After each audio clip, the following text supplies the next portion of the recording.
Well, good morning again. Good morning. Thanks for coming out on this brutal, cold day. Sometimes I wonder why I live in a place that makes my face hurt, but here we are. As Kathy said, my name is Ken Konecki, and as I told the kids, I'm a regular resident of the 8:30 service. So if you're not used to seeing my face, that's why. I tend to get up really early, and 11 o'clock is a little too late, especially during football season. So. You know, I think it's fair to say that we all have regrets in life. Some are big, and some are small. Back when my daughter was about 3 or 4, she was taking dance lessons. And one cold winter evening, I was walking her into the dance studio. She was holding my hand, and in my other hand, I had her bag of dance gear. As we were walking in, a homeless man came up to us and pointed to my head and said, "Can I have your hat?"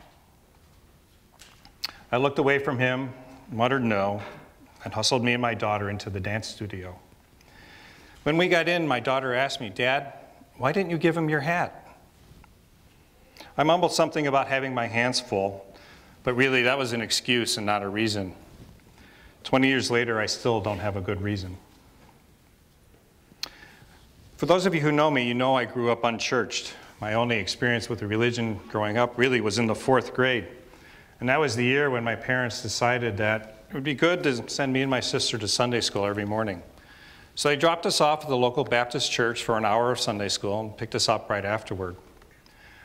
Looking back, I think it's more because they wanted an hour to themselves on Sunday morning than they really wanted us to have religious education.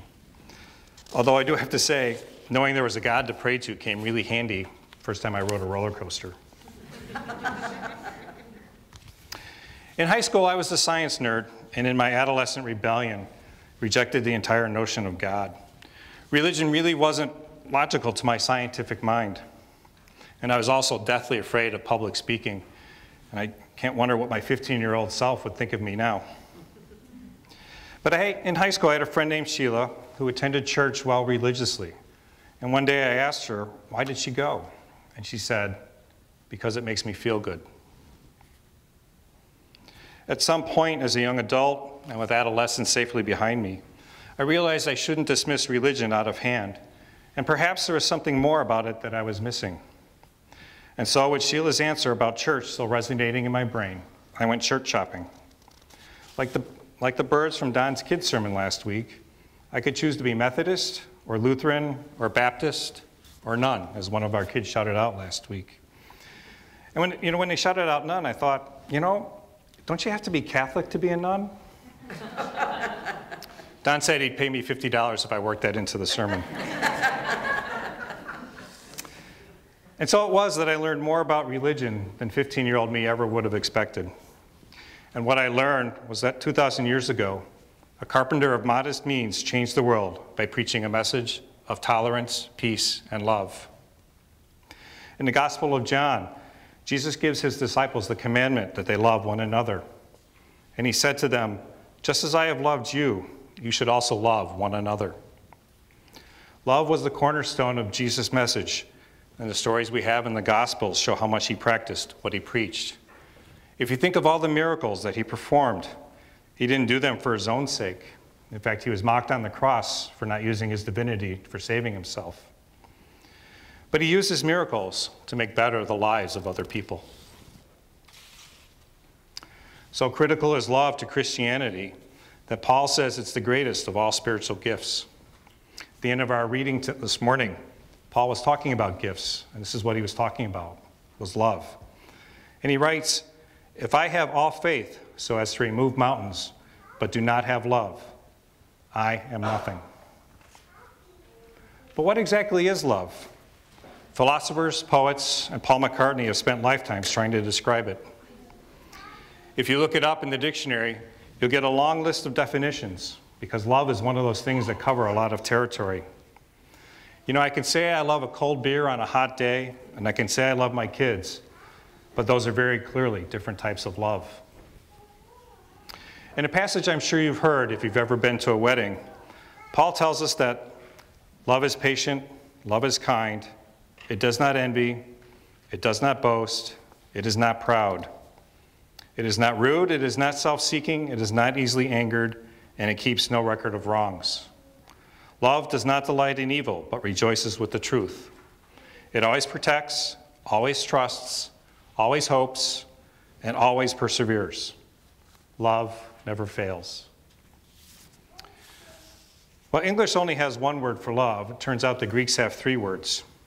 The first word is eros, which is romantic love. This is the passionate love you felt for your spouse the first time you met them.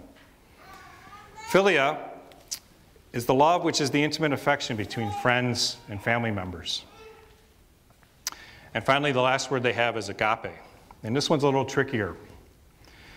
I think Martin Luther King described it best in a sermon from 1957 when he said, "Agape is more than eros. Agape is more than philia. Agape is something of the understanding, creative, redemptive goodwill for all men. It is a love that seeks nothing in return. It is an overflowing love. It's what theologians would call the love of God working in the lives of men. And when you rise to the love on this level, you begin to love men, not because they are likable, but because God loves them. You look at every man and you love him because you know God loves him, and he might be the worst person you've ever seen." Jesus was describing agape when he told the parable of the Good Samaritan to his disciples. And in fact, agape is the Greek word that the writer of John used in his passage where Jesus commands his disciples to love one another. And agape is also the word Paul uses in the wedding reading. A couple of months ago, my wife and I met a couple who had spent the prior year bicycling from Spain to China. They never made it into China due to visa issues, but they would never say the trip was unsuccessful. If you ask them what the highlight of the trip was, they won't tell you about the places they went or the things they saw. They would tell you that it was the people they met along the way. In every country they traveled to, the people were kind and welcoming. Despite being covered in dried sweat and dirt from the road, they were invited into the homes of people they had never met for a hot shower and to share a meal with the family. What better way to show agape than with a shared meal? And that's one of the reasons communion is so special. By the way, this couple told us that the poorer the people were, the more generous they were. Like the story of the widow Don talked about a couple weeks ago, who only gave a penny at the temple. These families gave from their poverty rather than from their wealth. And as it turns out, when I was church shopping, agape was what I was looking for. I realized that it wasn't Methodist, Lutheran, or Catholic that made you feel good about going to church. It was about being part of a community that was filled with love, not only in word, but in action. Actions like putting money in the love bucket to help people we've never met, hosting St. Coletta's community on Thanksgiving, or hosting bingo night, where bingo night isn't to raise money for our church, but to make a difference for someone else. This church, all of you, is a community filled with agape, and that's why I'm proud to call it my church home. 2,000 years ago, a humble carpenter from a backwoods region of the Roman Empire changed the world. If you have agape, changing the world is a lot easier than you think. You don't need to do it all at once. You just need to do it the way Jesus did, one person at a time. Please rise for the creed. It's on page 105 of your hymnal.